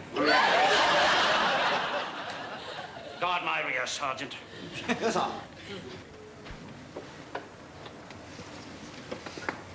Get out of it. Clear off your foot. Right. Next question. Captain? Yes. Mr. Speak, sir. Yes? In what capacity are you now speaking, sir? Are you Gestapo officer or what? I'm not anyone. I'm me. Well, didn't you ought to blow your whistle, sir? What for? Well, the last time you said I am not a Gestapo officer till I blow my whistle. Then you blew your whistle and said, now I'm a Gestapo officer. Well, this time you ought to say, I am not me till I blow my whistle. Then you ought to blow your whistle and say, now I'm me. What do you need to say when I'm me? I know who I am. They know who I am. Sit down. Well, he ought to blow his whistle when he says... All right. All right. Now, I am me. Satisfied? Thank you very much, sir. Now he's him. Now, Captain, you are in a balloon, traveling across enemy territory with your men here. The balloon is losing height. You must push one of them out. Which one will you choose? I think I should call for a volunteer. Can't do that. You must make a decision and choose one. What must you do? Make a decision and choose one. I prefer to throw myself out, naturally, but I realize that I'm too valuable for that. I'm afraid it would have to be Private Godfrey. Comment? Sound common sense. Well, whoever's thrown out, it certainly shouldn't be me. I've got the whole of my life ahead of me. I haven't done nothing, no living at all. That's all the more reason why you should be the one. I mean, what you've never had, you never miss. If the balloon's losing height, we can wait until it hits the ground, and then Godfrey can just step out. Please do us that. It's all, my dear fellow.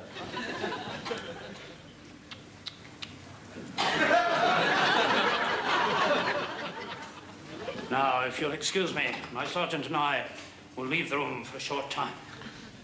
Sir, may I leave the room with you? No, you could not.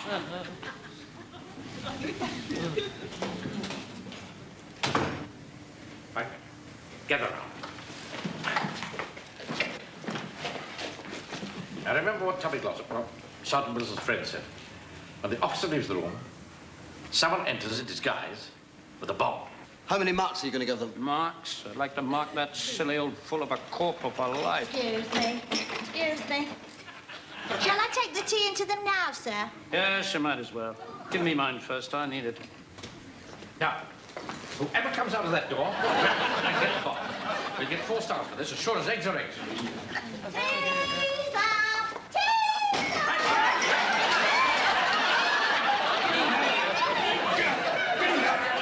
It's a girl! Rubbish, get that wig off. Oh, much worse than the regulars.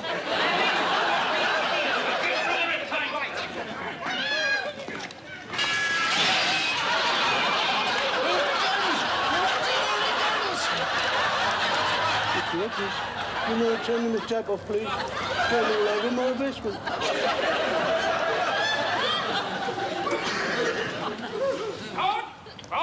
Chop!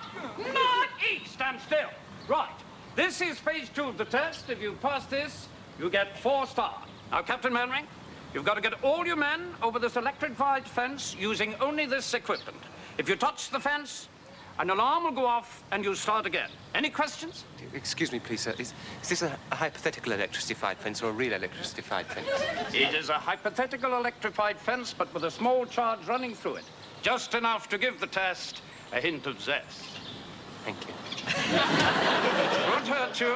Just give you a wee shock. Now, Captain Mannering, you have 3 minutes to appreciate the situation. Then I shall blow my whistle, and you have half an hour to complete the test. On you go. Thank you, sir. All right, now, Petten. Now, this is a tough one, but we can crack it. I suggest that we all think very hard for a minute. Then I want ideas. Think and fast. Right. Go.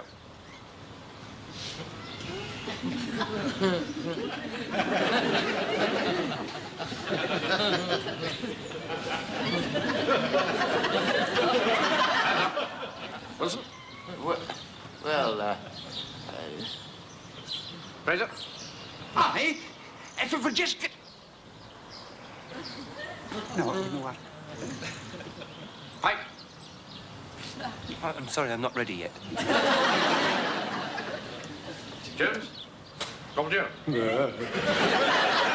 Acrobat, sir. What? Yes, so it once in a circus, sir. So you get a plank, we can put it on that small oil drum like that. I can stand one end, and Private Walker can jump on the other end, and that will levitate me up over the fence. You'll break his neck, sir. Far too dangerous, sir. Let me do it, sir. Let me do it, sir. Right, start! Look, sir, I won't go up too high, so just enough to go with the fence. I'm very agile, you know, sir. Come along. Move, move. Walker, come on, give us a hand. All right.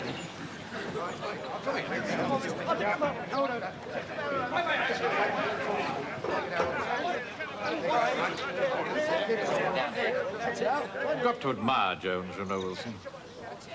I like to see guts. You probably will. Mr. Mannering, get ready to jump, Joe. I hope you know what you're doing, Jonesy. Don't argue, don't argue. Ready, steady, jump! What's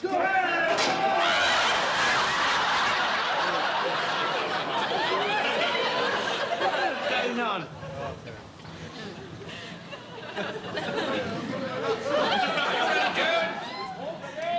Right.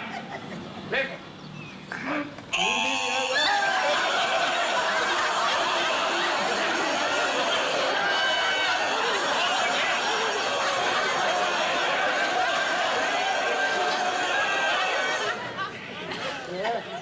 Take it easy, Jones. Yeah, all right, sir. I'm nearly there, sir. I'm nearly over. I'm nearly there, sir. Yes, all right, sir. I'm nearly there, sir.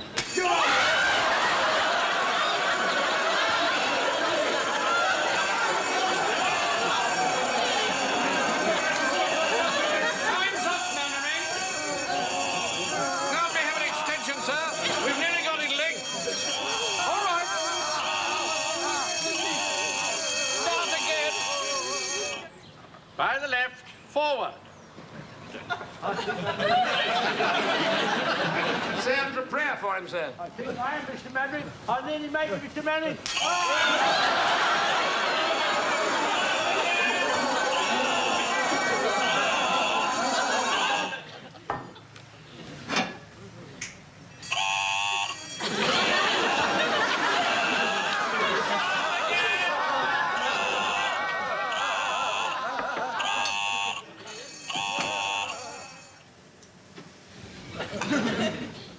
Same again, Clark. Sorry, sir, I've got to close the bar. It's midnight.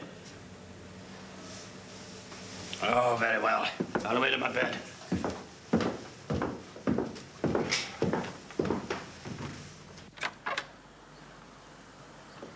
Are you over, Jones? Nearly, sir.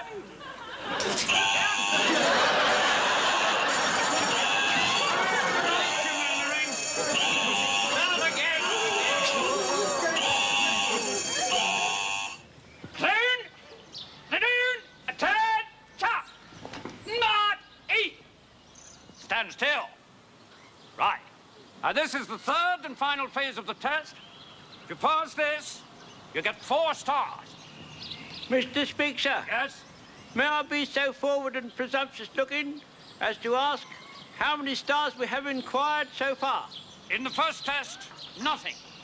In the second test, I've given you 1 star for perseverance, in spite of the fact that you kept me awake half the night. I suppose one's better than nothing. Rubbish. You haven't done very well. What haven't you done? We haven't done very well. Confession is good for the soul, Captain. What is confession good for? The soul. I don't believe that boy's crying again. I'm not crying. Yes, you are. Yes, you are. You're a coward. A coward. I told you before, sir, it's the onions. Rubbish. I'm not a coward. I've done ever such brave things. I've even taken dead mice out of traps. Right. Now, this is the test. Concealed in that copse over there are the body of my men. I will blow my whistle, and you will prepare yourselves. At the end of 15 minutes, I will blow the whistle again. My men will advance. You will then fire 3 dummy bombs at them, and they will retreat. Clear?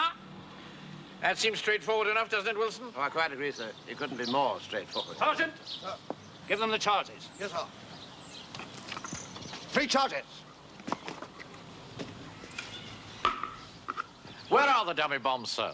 Ah, now that's the interesting part of the test. I'll show you. Follow me. Right, hand. There are your onions, Mr. Rogers. Oh, I can't wait to get my hands on them. There'll be a queue a mile long outside my shop tomorrow morning. Come on, we'll go and get the van. Gather round. Gather round. Now, gentlemen, I think you're all familiar with this fence.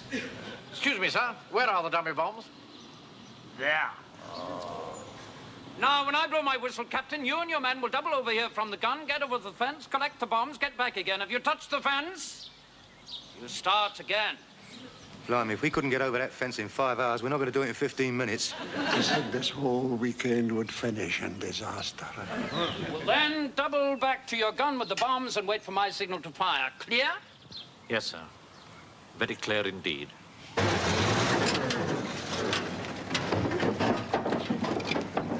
Right.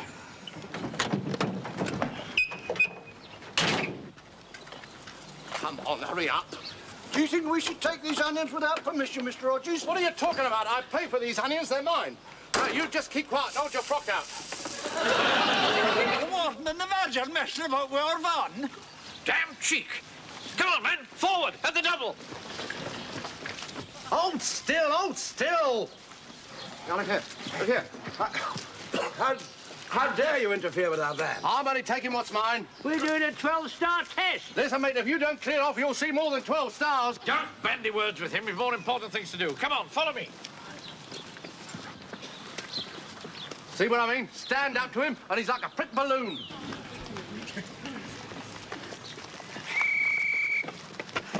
Well, that was the first whistle, sir. We've got 15 minutes.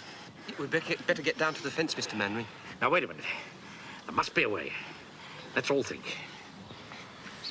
Captain Manring, sir, it has just occurred to me. This is a smooth-bore weapon. We could fire anything from it. Yeah, in that film, Captain Blood with Errol Flynn, they fire a great shot from the cannons. Yeah, that's right. I mean, we've got the charges. I mean, all we need is a few bits of iron and some nuts and bolts. We haven't got any nuts and bolts. Well, we can take some off old Jones's van. How dare you? You're not taking my van to pieces. Oh, Captain Manring, sir, if we fire bits of iron at those attacking people, we might make holes in them and spoil them. Kill them as well. Yes, of course we might. The whole idea's absurd. Just occurred to me, sir. If we're going to fire this gun, we want something hard, but not lethal. We haven't got anything hard, but not lethal. Wait a minute. Onions! It's the last lot, Mr. Rogers. Well, you took long enough about it. Just a minute. We want those onions. You can't have them.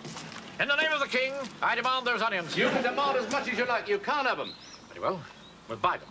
You can't. You're not registered with me. No, but you're registered with me, and if you don't sell us those onions, you've had it for kidneys. All right, shilling a pound. I sold them to you for fourpence. Well, that's your hard bun. We'll take £20. Right, it'll cost you a quid. Hold your frock out, Mr. Yakeman. Lend me a pound, Wilson. It looks like the funk the test, sir. What do you expect from softies like that?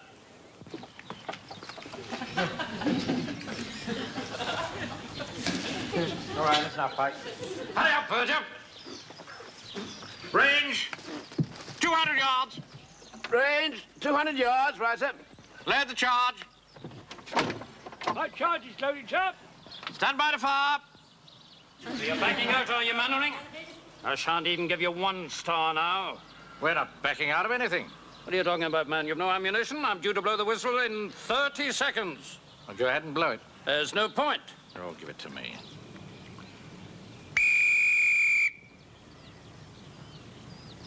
Fire!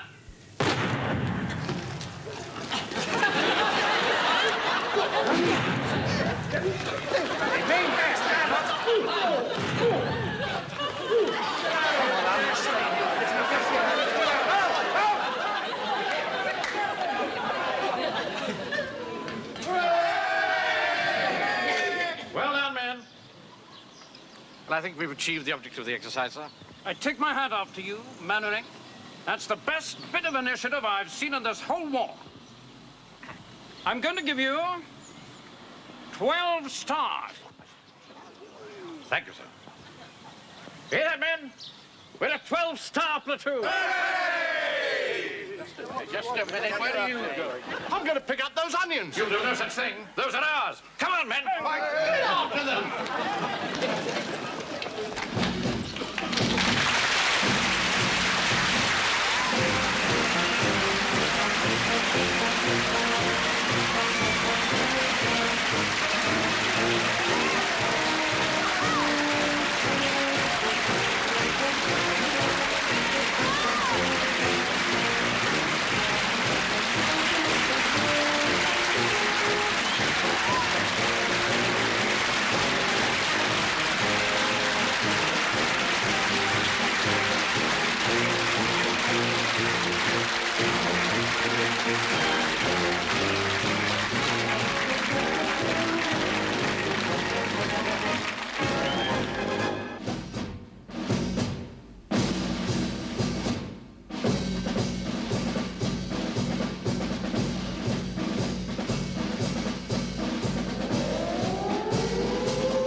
Mr. Hitler, if you think we're on the run.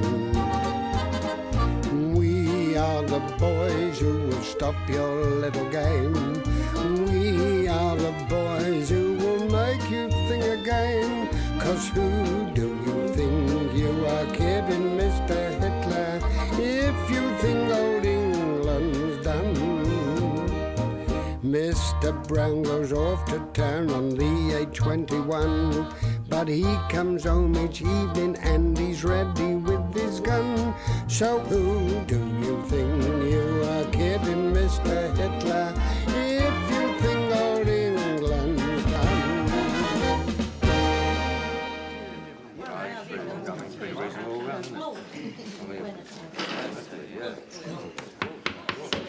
Right, can I call the meeting to order? Yes. Now, I've got you gathered together as a General Purposes Committee to discuss the arrangements for the visit of this Russian chap to Warmington-on-Sea. As town clerk, it's fallen to my lot to find a suitable man to coordinate and mastermind our arrangements. Everyone I've spoken to is of the same opinion. There is one man, and he's sitting here, who's outstandingly suitable to get his teeth into this sort of do. And I'm going to ask him, with your approval, I'm sure, to take the chair. Captain George Mannering. Mr.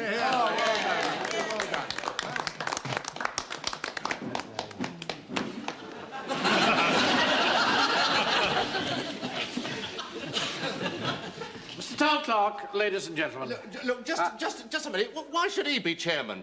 I mean, Russians don't want all that officers and bank managers and all that snobbish rubbish. Well, from the inquiries I've made around the town, it seemed to me that Captain Mannering was the best choice. Yeah, well, I don't agree. We want an ordinary bloke. A greengrocer or somebody like that. Do we know a greengrocer? Yeah, it's me. If there's any dissension, I'll gladly stand down. The simplest thing would be for you to vacate the chair. Then I'll take the chair, and we'll take a vote. Stand by for a quick game of musical chairs. Right, all those in favour of Captain Mannering taking the chair, raise their hands. Aye. Against? Carried. Captain Mannering will take the chair, which I shall now vacate. All right.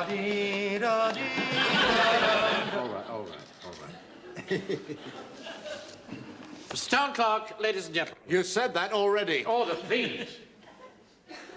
We're assembled here to honour the Russian worker, Vladislav... Well, his name is immaterial, really.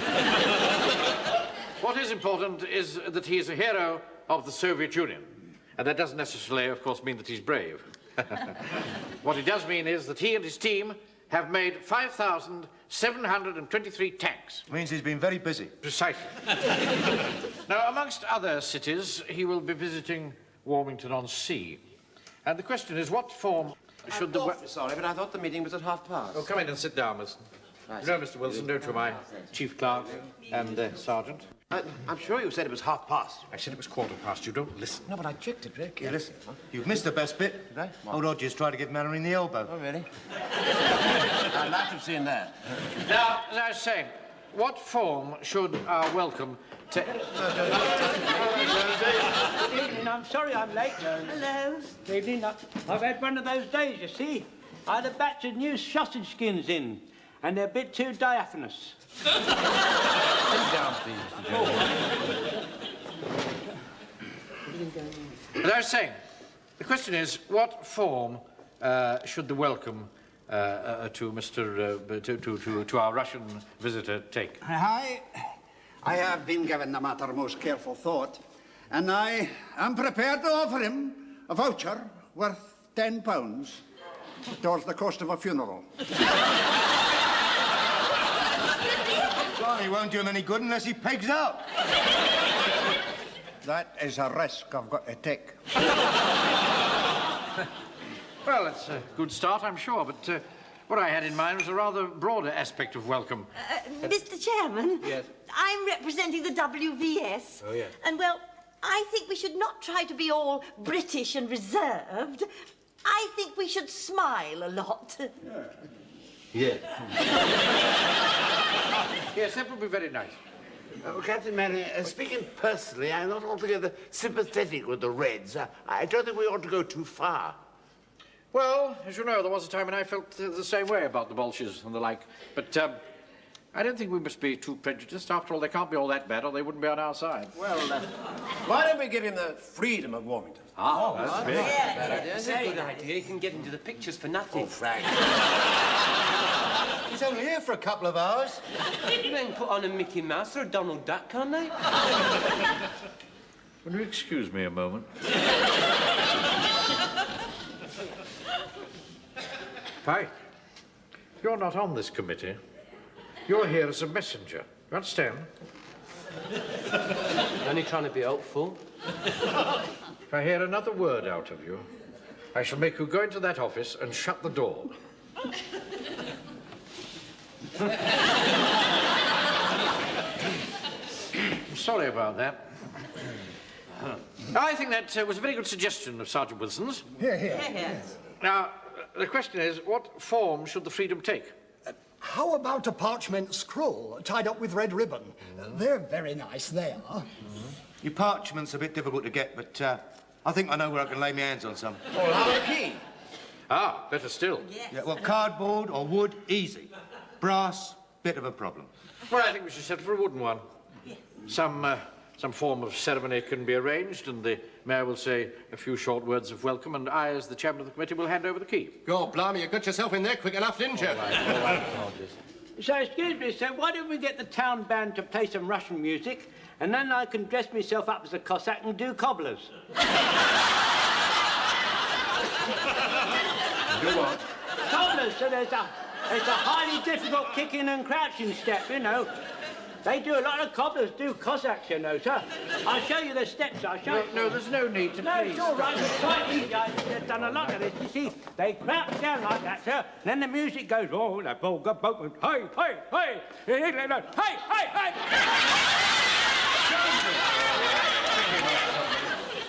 Is he all right? I shall have to practice, of course, sir. Yeah. Sit down, please, Right, Joe. thank you very much.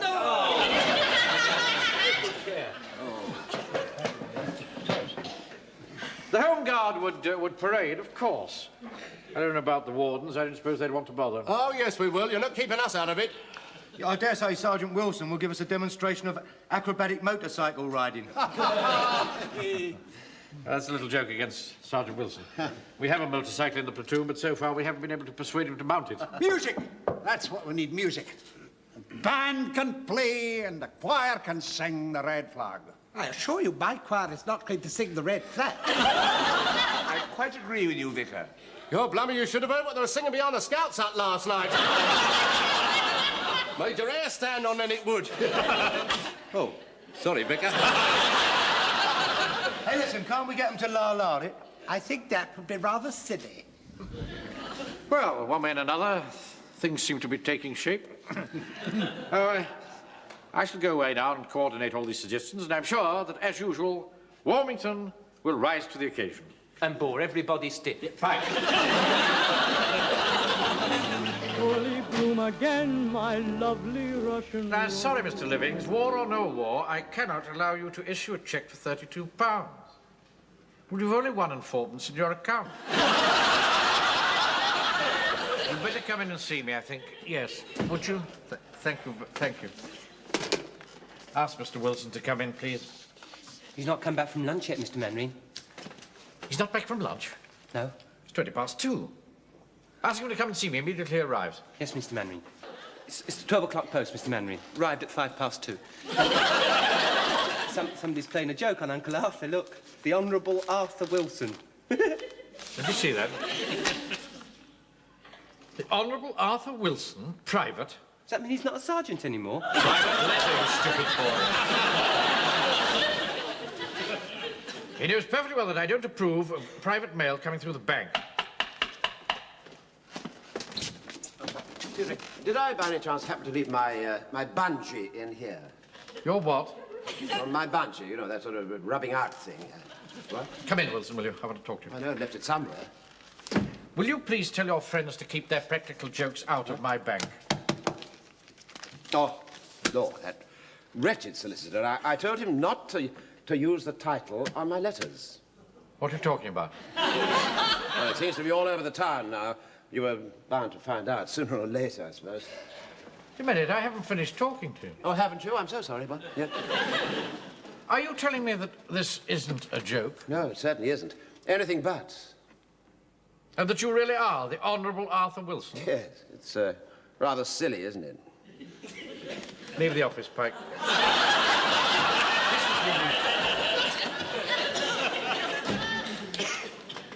Perhaps you'd care to explain. Yes, well, you see, one of my uncles died without leaving any children, so that meant that my side of the family moved up one place, so to speak, and so therefore I am now the Honourable. Bless my soul. Yes, well, I don't really see why it should make any difference to you and me. You can bet your bottom dollar it won't make any difference to you and me. And you needn't think you can roll in here 20 minutes late after lunch. Where have you been? Well, I went up to the golf club and had a bite to eat up there. The golf club? Yes. Who took you? Well, I'm a member.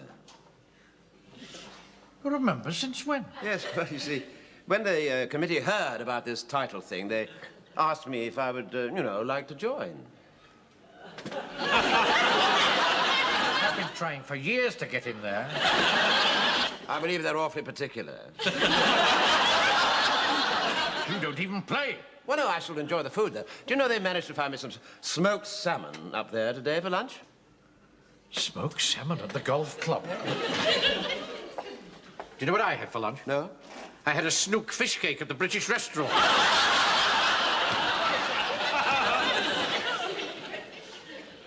The Honourable Arthur Wilson, eh?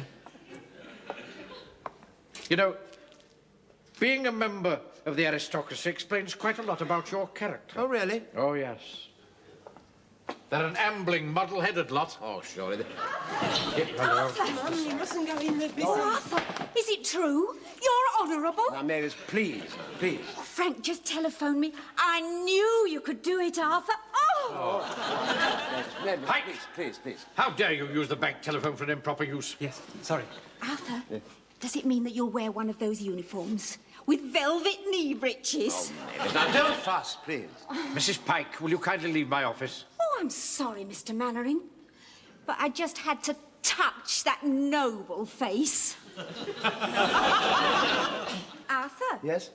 It won't make any difference, will No, it? of course not, Mavis. Now, will you please go home now? Go on, both of you. Off you go. Don't make any difference to what?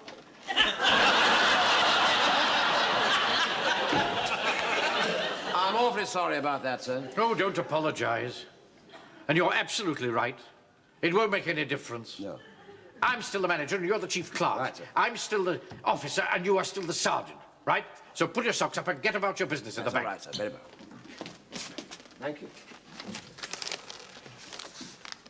What do you want, Pike? Oh, so, the area manager on the telephone. He's been hanging on quite a while, but I couldn't put him through because you're talking to the Honourable Arthur Wilson.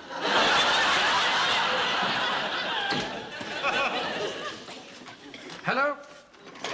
Yes, I'm sorry to have kept you waiting. I was in conference with my chief clerk. Yes, that's right, Wilson.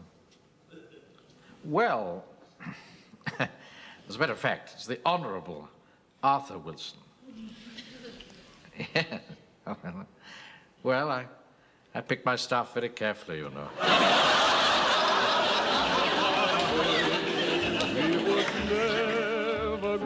When I was a regular soldier, we had lots of officers who was honourable, you know. At least they was called honourable. They used to stand there in an haughty manner, as if they got a smell under their noses. I'll tell you one thing, they was very good at keeping their stiff upper lips.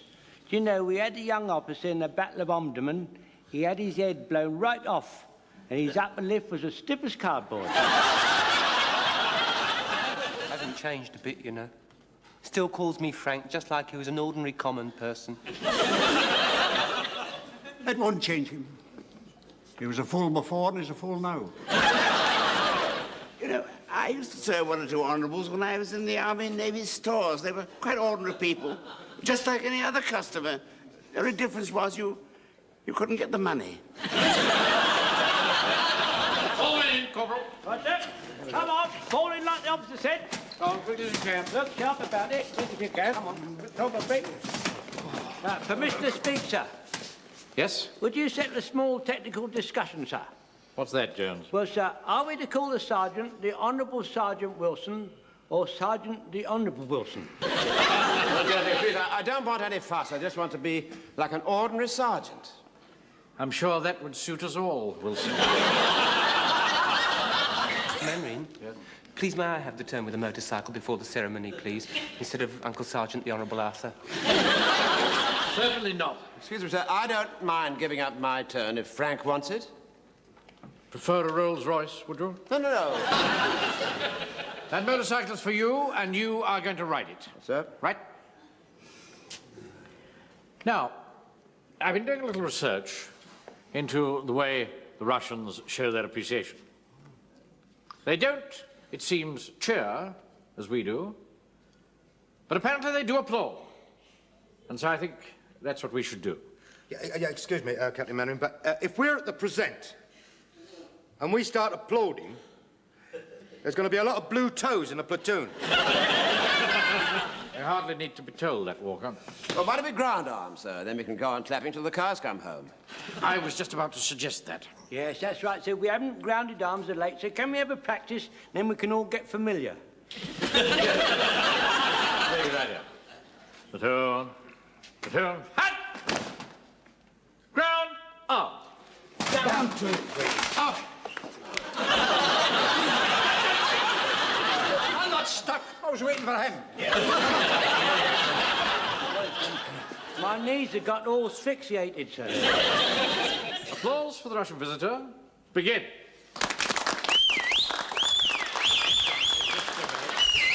Walker.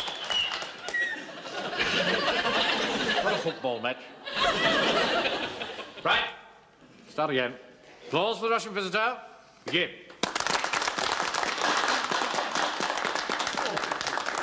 Thank you very much, gentlemen. Can I have a word with you, Captain Mannering? Yes, certainly. Carry on, Samuelson. That's right, sir, right. Good evening, sir. Hello, how do you do? How awfully nice to see you. Go through the whole manoeuvre 3 or 4 times. All right, sir, right, yes. Now, how can I help you, Mr. Town Clerk? Now, I hope you won't take this amiss, but we feel that since Mr. Wilson came into a title, and there aren't any other title people in Warmington, well, we feel that the Honourable Arthur ought to present the key. Oh, no. No, I couldn't possibly allow that. The mayor said he hoped you wouldn't take it the wrong way. You can tell the mayor and his corporation that I'm not taking it at all. This interview is now at an end. Oh, I see. Well, if that's the way you feel... I do. Good evening to you. Damned impertinence. Ah, I'm glad you've come back, sir. I've altered the drill just a little bit. Now, tell me now, what do you think of this? Russians, welcome. All right. That's enough. All right, Wilson. When I want you to rewrite the drill book, I'll let you know. Now, let us get to the part where I present the key. Answer the phone, Pike, please. Yes, Mr. Mannering. Captain Mannering, why are you presenting the key? I think the Honourable there should do it. I don't agree. I think Captain Mannering does this sort of thing with great dignity. Well, I think it's always a good thing to have a change. Well, I look at it this way, sir. Now, although Sergeant Wilson has got 3 stripes on his honourable arm, you've got 3 pips on your common shoulder. And that's one up to you see, sir, because although you're more common than he is, you've got better insignia, sir. And that's the way it should be, because that is the status quo. You finished? Now listen to me, all of you. Excuse me, my lord.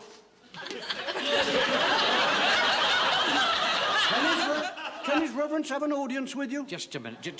What's going on here? Well, it's just that I wondered if the Honourable Arthur would agree to being co-opted onto the parochial church council. And also, will he approve a crest for his own private pew? How dare you come in here when I'm in the middle of a parade? Mannering, the telephone. Someone from the Civil Defence Authority says it's very urgent. Right. Take over the parade, will you, Corporal? Yes, You sir. come with me. I don't trust you out of my sight. And I'll deal with you later. Really, awfully nice of you to ask me, but you do understand the position, Wilson. don't you? It's really rather awkward at the moment, but Wilson, I'll do... Wilson, come with me. That's right, I'm coming.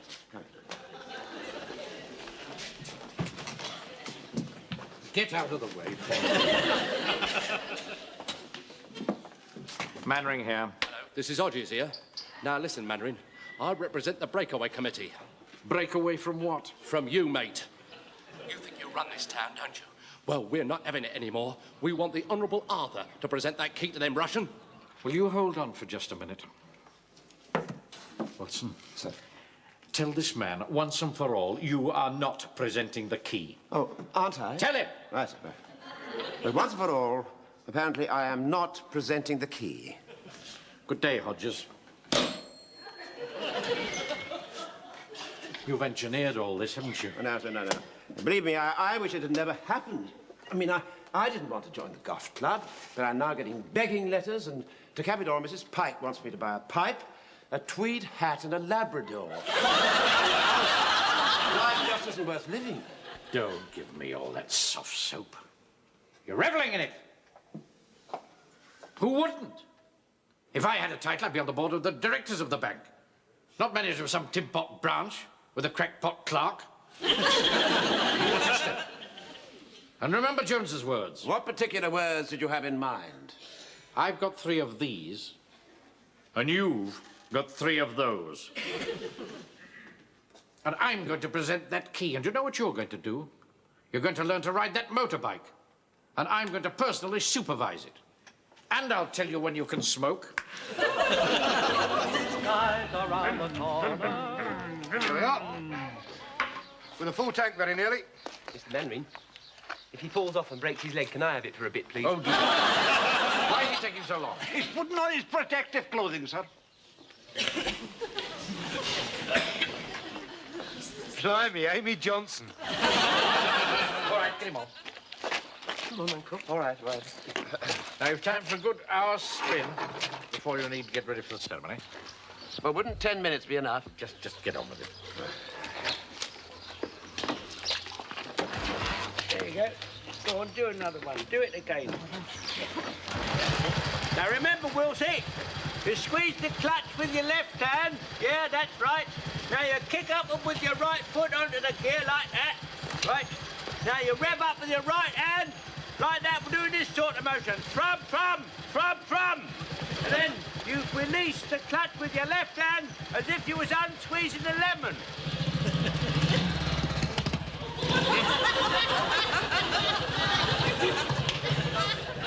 Sir, do you think I ought to follow on with my school this? No. Time he learned to fend for himself.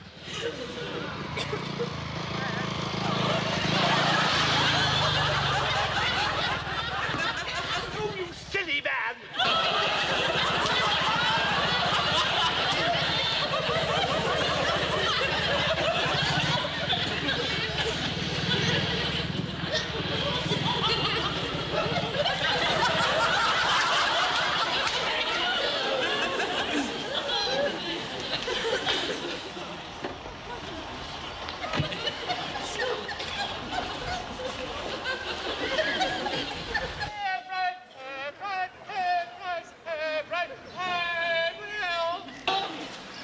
If you've killed my Uncle Arthur, my mum will never let you hear the end of it. Well, it's not like him not to telephone or something. Is everything ready, Captain Mannering? Oh, yes, of course, yes. Everything will go like clockwork. I hope I didn't offend you by suggesting that the Honourable Arthur Wilson should do the handing over. I'm not a vindictive man, Mr. Town Clerk. And where is Wilson? He hasn't finished his motorcycle training yet. Wilson has his good points, but he's not 100% reliable, you know. Who'll command the platoon while you're performing the ceremony? Lance Corporal Jones. Will he be all right? Oh, yes. First class man. Oh, that looks like the staff car now. All right, stand by, everybody.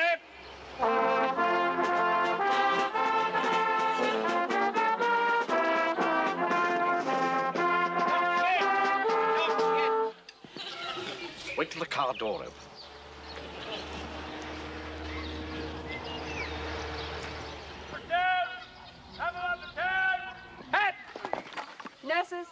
Nurses, jump. 1, 2, 3, 1.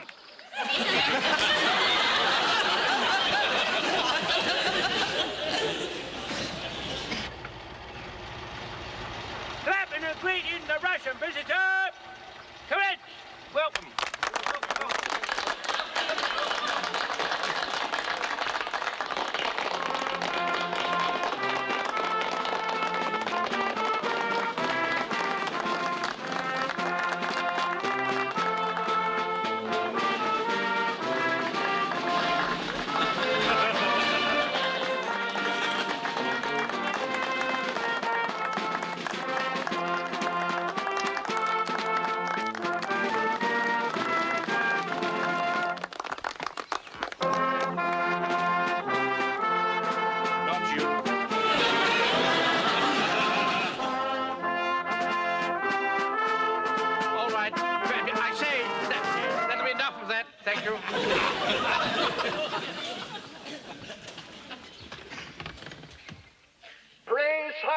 for His Worship the Mayor of Warmington-on-Sea. He promised to be brief. Mr. Vladislavsky, on behalf of Warmington-on-Sea, welcome.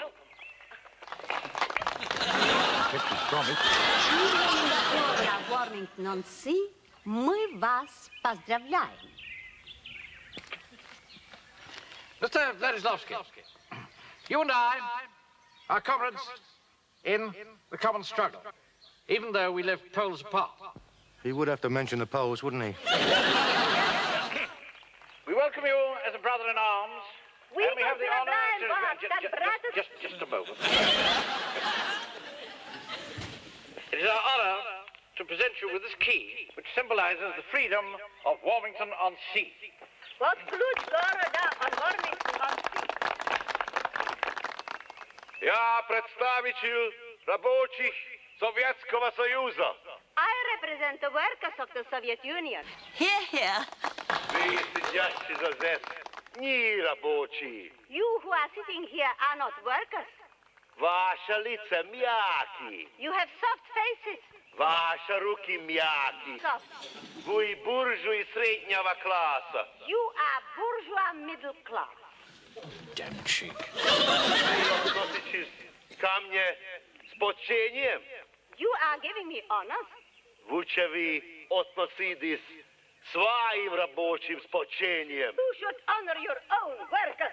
Штаммы устрой. I say, here I say, you don't understand. We want you to have this key, but...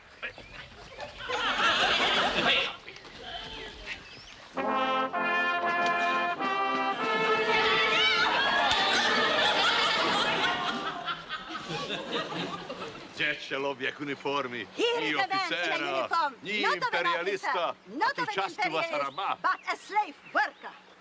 I'm so sorry I'm late, sir. У него рабочий грязь He на has a руках. dirt of a work on his hands. По столбу. He has got a sweat of a work on his brow. Слава ему. He should have your honor.